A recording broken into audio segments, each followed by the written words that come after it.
Montana Territory, June 1880. The day her world turned cold was the same day the sun burned hotter than it had all spring. Liora Prescott stood on the dry steps of her late husband's ranch house, her hands trembling around the folded papers that had just torn her life apart. The ink still smelled fresh like betrayal. Her brother-in-law, Simon, had waited less than 6 weeks after Wyatt's burial to shove her aside. The land deed now bore his name, not hers. He wore a deputy's badge he had not earned and a sneer he did not try to hide. "You were married to my brother, not this land," Simon had told her that morning, standing tall in his fine boots and newer coat. "You got no claim here anymore. Take your girls and go." Leora's daughters Rosalie, 6, and Ruth, 3, stood behind her, clutching each other's hands, their wide eyes not understanding but sensing the shift. The house had been Wyatt's, but the sweat and care poured into it that had been hers too. She had hauled water, birthed babies, kept the fire going through winters that cracked the bones of lesser women. But none of that mattered now. She packed what little she could fit onto the back of the mule cart, wrapped the girls in shawls even though the sun was hot, and started down the road toward the town of Stillwater Ridge. They made it 18 miles on foot and wagon before the axle snapped outside the sheriff's station. "Ma," Rosalie whispered, her voice tight. "What do we do now?" Liora knelt beside her. "We pray someone still remembers what kindness looks like." The door to the sheriff's office creaked open before she could knock. A tall man stepped out, his boots coated in dust, his badge dulled by sun but still clear on his chest. He had calm eyes the color of river rock and a sunburned jaw that looked like it had forgotten how to smile. "Ma'am," he asked. "Need help?" She looked up, wind-chapped and tired. "Our cart broke. We have nowhere to stay." Her voice cracked. "My name's Liora Prescott. My daughters and we were forced off our land." His eyes flicked to the children, then back to her. "Sheriff Nolan Vance," he said, stepping forward. "Let's get you out of the sun." Inside the station it was cooler. He brought them water first, then bread, then a blanket for the girls to rest on while he sat across from Liora with a quiet patience that unnerved her. "Simon Prescott kicked you off?" Nolan asked. She nodded. "Claimed I had no right to stay. Said Wyatt didn't leave a will, so the land passed to him. And the town council backed him." Nolan's jaw tightened. Simon's the kind of man who smiles while stepping on someone's neck. He looked toward the girls. "You have anyone else?" "No. My parents died back east. Wyatt was all I had here." He leaned back in his chair, arms crossed. "You and the girls can stay in the back room here for now. There's a cot, and I'll bring by some supplies." Liora blinked. "Why would you do that?" His voice was low. "Because nobody should be left on the side of the road with 2 children and no place to go. And because Wyatt Prescott once saved my life." She stared. "You knew him?" Nolan nodded. "We served together in the war. He pulled me from a burning barn outside Franklin, Tennessee. I never forgot it." Her throat tightened. "He never spoke of it. Your husband was a quiet man. But good. So was Nolan," she thought, or at least he seemed to be. He called no attention to himself, but the way he moved, spoke, tended to the needs of strangers, it all added up. The girls slept soundly that night on the cot beneath the sheriff's wool coat. Liora stayed awake on the floor beside them, watching the moonlight shift across the window pane. By the next day, townsfolk had already started talking. A widow sleeping in the sheriff's office. 2 little girls trailing after him when he brought them breakfast from the cafe down the road. But Nolan did not flinch from it. He found them a small cabin on the edge of town, long abandoned but still livable. He and Liora scrubbed it clean together, side by side, while the girls picked wildflowers outside. "You do not have to keep helping us," she told him one afternoon, wiping sweat from her brow. Nolan looked up from hammering a loose board over the window. "I know I do not have to. I want to." Liora turned away quickly, pretending to check the stove. She was not ready to feel grateful and something more, but it kept coming. The little ways he helped. fixing the hinges on the door, bringing over a tin of coffee because he noticed she had none, building the girls a swing from old rope and a smoothed-down plank. Rosalie asked him once, "Are you going to be our new pa?" Nolan had crouched down beside her, smiling softly. "Not unless your ma wants me to be." Liora had stood frozen in the doorway, her heart thudding in her ribs. One night, a week after they had moved into the cabin, she found herself standing at the edge of his porch after sunset. He had invited her to supper. The girls were already asleep in the cabin, and for the first time in months, Liora felt something like stillness. Nolan handed her a mug of coffee and sat beside her on the porch steps. "I never asked," he said gently. "Why did you marry Wyatt?" She took a breath. He was steady. Safe. I was 18 and scared. He offered me a life, and I needed one. He nodded slowly. "Did you love him?" "I cared for him," she said honestly. "But I do not know if I ever truly loved him." Nolan was quiet a moment. "Then I did not think I would care for anyone again after the war. But you make it easy to remember how." Liora turned toward him. "You barely know me." "I know enough," he said, his voice rough. "I know you carry more weight than most men I have known. I know you are brave even when you do not feel it. I know your girls laugh more now than they did 2 weeks ago." She looked down. "I am not ready. Not yet." "I will wait," he said without hesitation. Liora looked at him, really looked the tired kindness in his eyes, the patience in his stance. The way he had made room for her girls in his heart without ever asking for anything in return. "I believe you," she said softly, and for the first time since Wyatt died, she let herself smile. The first frost came early that year. By mid-September, the cottonwoods along the Stillwater River had already begun to yellow, their leaves trembling in the morning wind. Liora stood behind the cabin, hanging damp laundry on the line as the sun pushed past the ridge. Her hands were raw from scrubbing, but the rhythm of it helped settle her thoughts. Ruth toddled through the grass with a wooden spoon, chasing after a hen that wasn't interested in being caught. Rosalie sat cross-legged in the dirt, stringing dried berries onto thread. They were safe, and the cabin held warmth now not just from the stove, but from the way the girls had begun to hum as they played, the way the air no longer pressed down on Leora's chest when she woke. Footsteps approached behind her, measured, unhurried.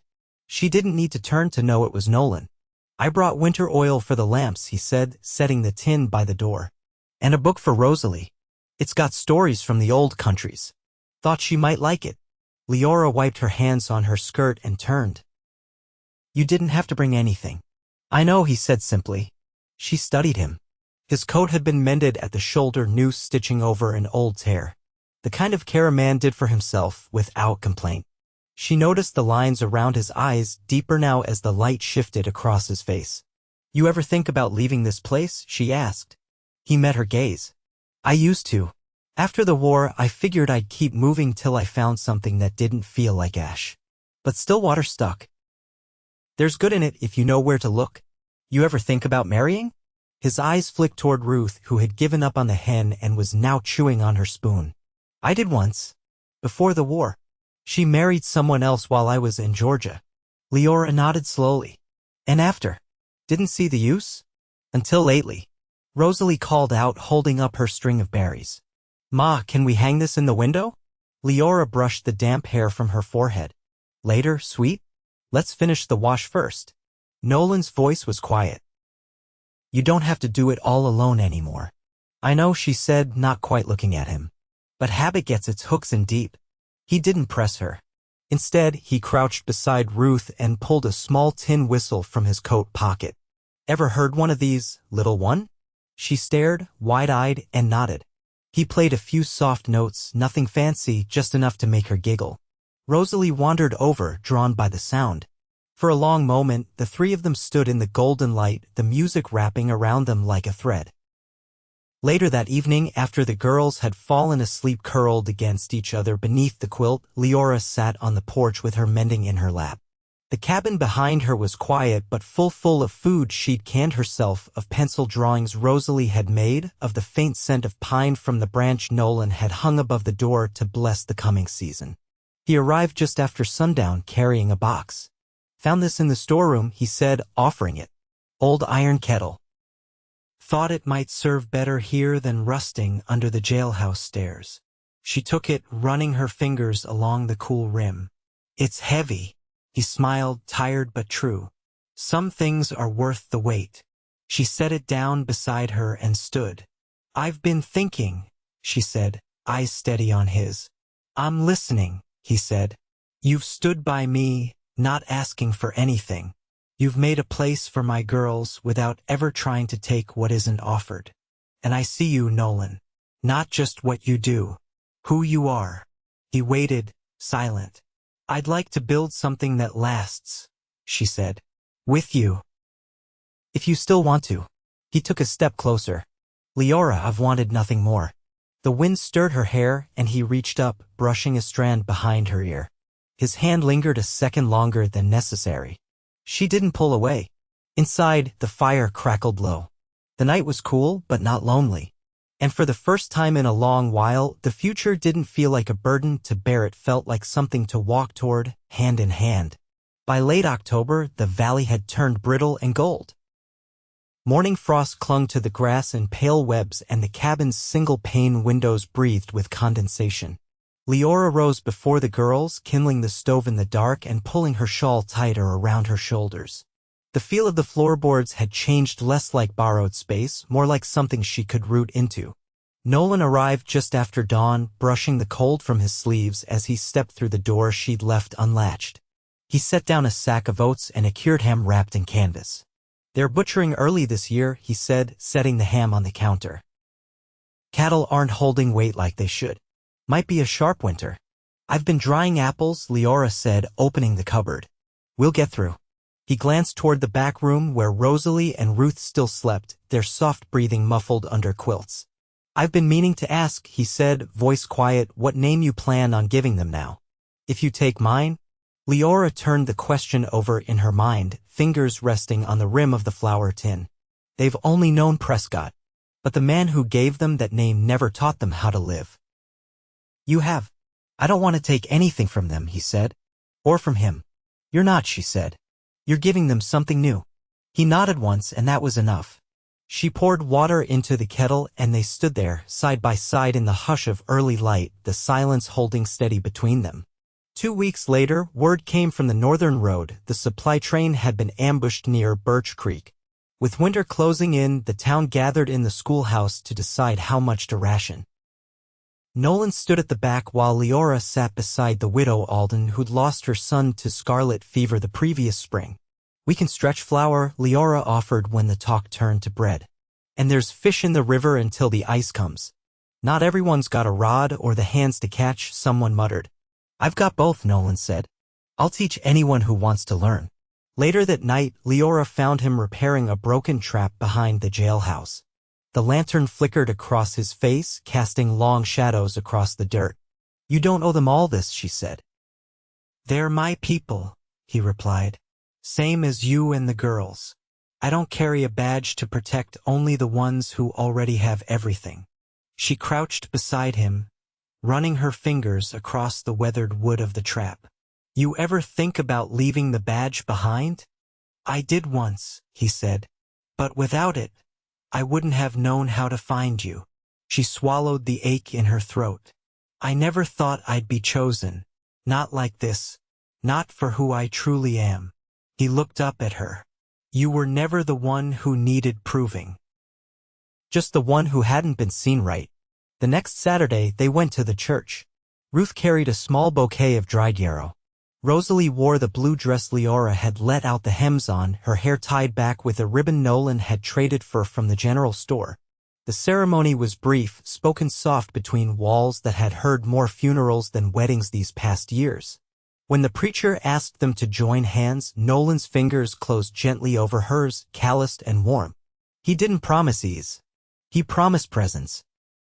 And Liora, standing there in her mother's shawl and boots cracked at the toe, gave him everything that had survived the fire of her past. Afterward, they returned to the cabin. Ruth fell asleep in Nolan's lap while he read from the book he'd given Rosalie, his voice low and steady. Liora sat across from them, a bowl of stitching in her lap she'd long since forgotten. She watched as he tucked a blanket around the girls, then looked up at her. "I'll build a second room this spring," he said. "Girls are growing fast." She smiled, the kind that reached all the way to her chest. "We'll build it together." Outside, the wind carried the scent of pine and wood smoke. Inside, the fire burned low and steady. And for the first time in her life, Liora Prescott Vance let herself rest in the quiet certainty of a man who'd chosen her not because he had to but because he couldn't imagine his life without her. The first snow came before the last of the cabbages could be pulled, surprising the town with a heavy hush that settled deep into the soil.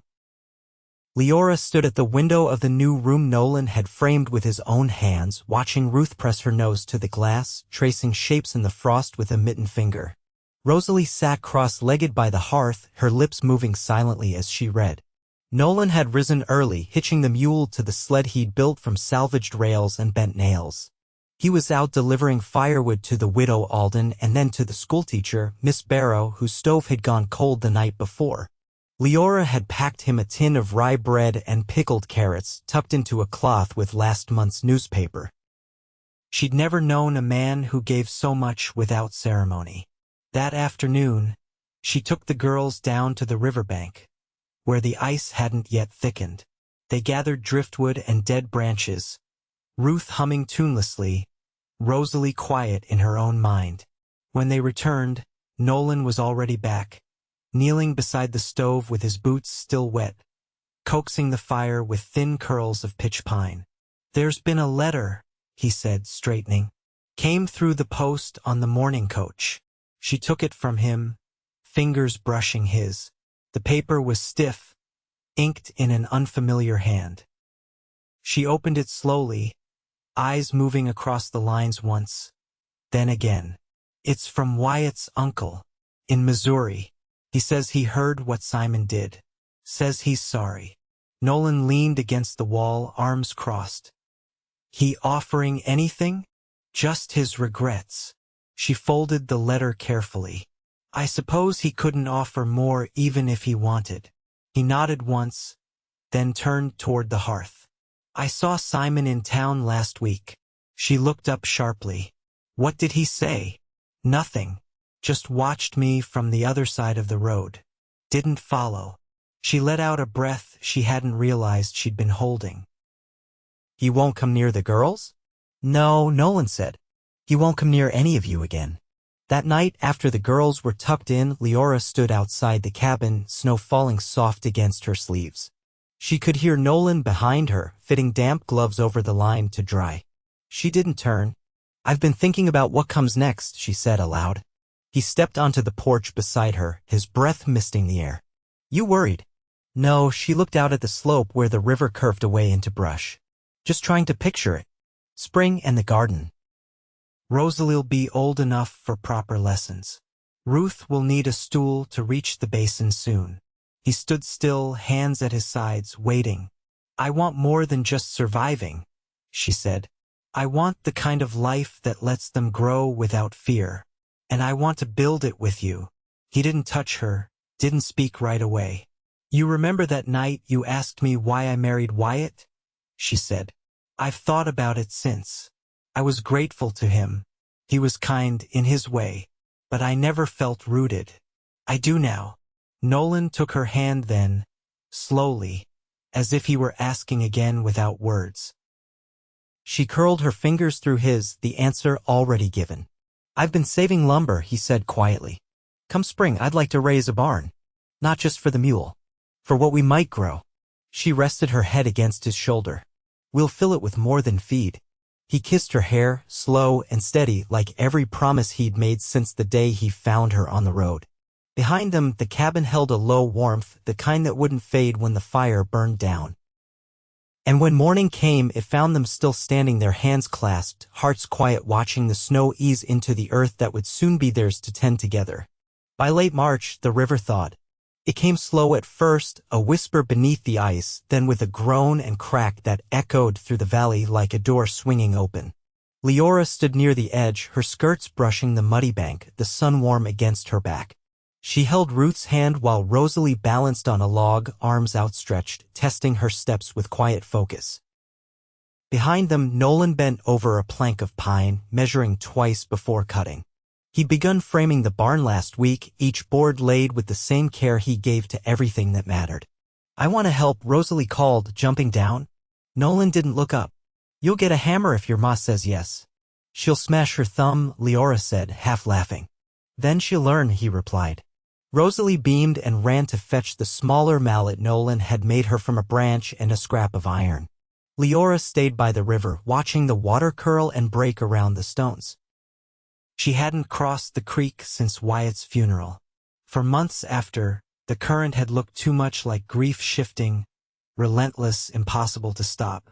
Now it only looked like spring. "Ruth, come sit," she said, brushing her hand along the grass.